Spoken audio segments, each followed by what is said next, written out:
back after a week or so off from being ill. I'm definitely better now, I'm feeling better, got my voice back, and I'm able to smell and breathe properly again, which is great for whiskey. So I've went back to something that I've reviewed before, but last time I reviewed this, we uncorked it.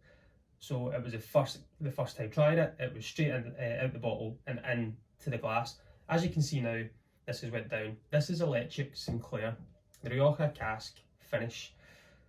Ledaig being part of the Distill brand, which is kind of sub-owned by CVH Spirits, who just deal with the whiskey side. So when we always talk about this, of why I've used my Deanston glass, because Deanston, Tobermory, Ledaig and Bunnahabhain are under the same umbrella.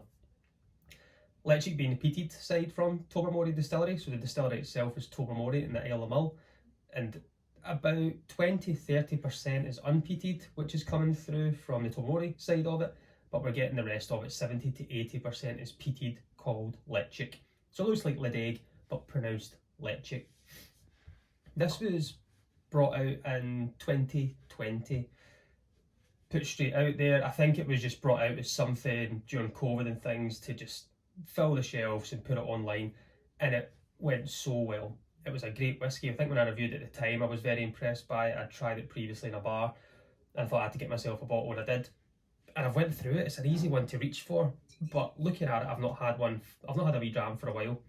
So this is 46.3%. What you'll see in the CVH range / distill and through the distilleries and the brands that I've said is always 46.3%. This is non-chill filtered, and it does say on the website natural colour, but I can't see natural colour on the bottle.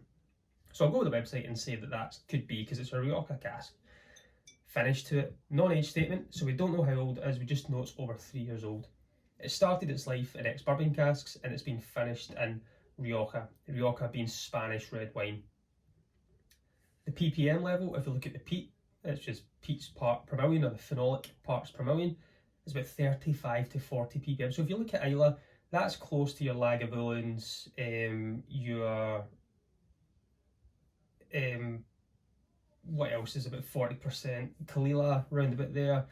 I think Cohoman's sitting about the 40 ppm, and also some of the Bruichladdich stuff that you've got, which I think the Mull is slightly different, and it's going to be a different way the processes are done, but the maturation of it is the main thing here.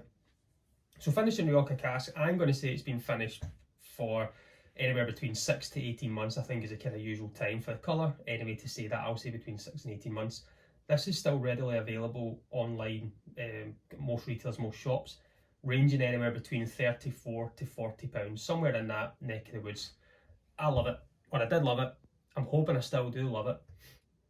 If I can get a good nose from it, if I can get that kind of good quality in the palate, the different style of peat, you know, just things like that. They brought this out, it was about 400 years ago. A Spanish galleon had sunk off the shore not too far from Tobermory and Mull, and they believed that there was jewels and all these other things on there. So it's a kind of homage to that, and Mr. Sinclair, who founded the distillery as well. So it's the Sinclair Series, Ledaig. Everyone thinks they were going to bring out more, but we've just not seen anything different from it. So I wonder if they will at some point, maybe a wee port, just putting that out there if you're listening. I would like to see that. But we'll get into this. I've had it in a glass, I've been letting it breathe for a little bit of time here as well. And as I say, I've put it in my Capita glass, the Deanston one, because they're in the same family, from more or less the same owners. So I thought, why not keep it there and leave it from my usual Glencairn glass. So we'll get this on the nose and see if anything's changed over time, because this has only got just less than half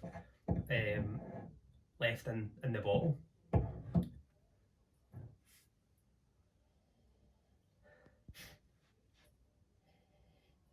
I think the first time I smelt this, it was very fruit laden, very, very forward from it. I'm getting quite savoury. I'm getting a kind of more of a cranberry cheese, if that makes sense. A softer cheese, maybe a little bit of goat's cheese in there as well. But cranberries come through. There is that fruit in the background. It is very tapas central. You know, you're sitting there with your little glasses of wine, slight cured meats and things, and it's just got that vibe to it on the nose. And I think I'm maybe dwelling so much into the Rioja cask side of this.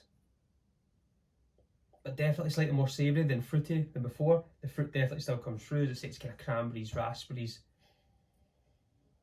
soft cherries and things. The peat's there. It's sweet and savoury. It's a great nose still to it. If we look at the legs are still there. It's still oily. It's still kept its character. And just that kind of softer peat coming through. It's not a forefront in your face Islay peat, as I was talking about. You know, Islay whiskies you smell and you can straight away go, oh, that's a peaty whiskey. I think the way the cask work with this, it hides it a little bit more. It's giving us more flavour, but I get on the palate, I think I'm going to get that peat hit again. Yeah, kind of soft cured meats, yeah, bruschetta, kind of Parma hams, and just other things like that, and that soft kind of cheese note to it, the cranberry cheeses and things. I can't get away from it. And just that little bit of sweetness coming through. Well, let's see how it develops on the palate. Slainte everyone.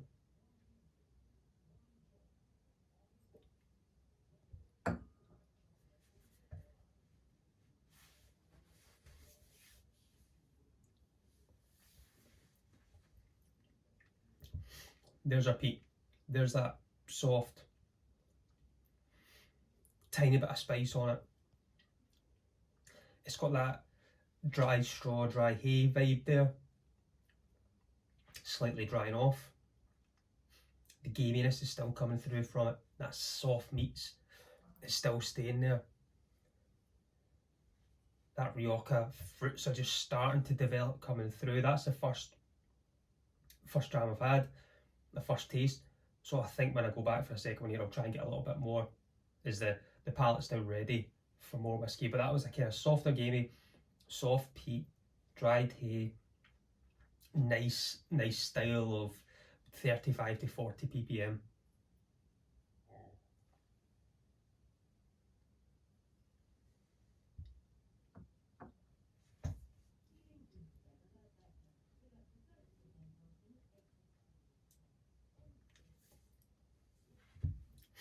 It's still great, value for money. It hits all the spots. If anything, I would like it to be peatier. I love anything that's peaty in wine casks or port casks. I think I've said this before. Peat casks, peated whiskies, and a finish in anything wine or port, I really enjoy. I think standard whiskies sometimes I can struggle more if there's no peat. I think they can overpower, but that's just a personal opinion. I think this is great. 35, 40 pounds. It's hits all the boxes for me. We're getting 46.3% ABV, non-chill filtered, natural colour it's saying on the website but not on the bottle. And it's just got quality, it's got that longevity to it. It's developed from a real sweet whiskey to this more relaxed, laid back dram. It's not overly sweet. As you can see, I'm getting savoury, I'm getting kind of more gamey notes to it, and I'm getting just that more sweetness in the backdrop. And I think previously it was the other way around. It was very sweet in the forefront, and that first thing. This has been open for around about a year as well, and I love it. I think I'll buy another one again for sure when this goes. I think it's an easily replaceable whiskey. It's a good one if you're looking for something like a wine cask whiskey you've maybe never tried before, you don't know where to start in the kind of peat realm of it. You know, this is available for nearly less than £40. I would suggest go for it, give it a go, see how you like it, and if you don't, you've not went over the odds to try and pay for something which other whiskies and wine finishes can be through the roof. So I think it's a very well respected price point for a really high quality whiskey. I'm going to go and sit back and enjoy it because I can smell things again. I'm going to just keep my nose in this and just see how much it develops as well. Because again, me, I've poured myself a big dram, but I can go and finish it in the other room. Again, apologies for not being on last week and not being able to do a live with Jeff, but that's something that we'll be working on going forward, doing some more lives with some other amazing YouTubers out there. So keep an eye out for all that. Keep an eye out for weekly content because you know I will be back. And next week I'll be back. I don't know if I'll have anything new or if I'll delve back into the archives. I need to have a look through my shelves and see if there's stuff that I've not got opened. Yeah, but we'll have a look and we'll see what we can see But again, as always, I've been Kevin from Kevin Gunton Whisky. Join me next week.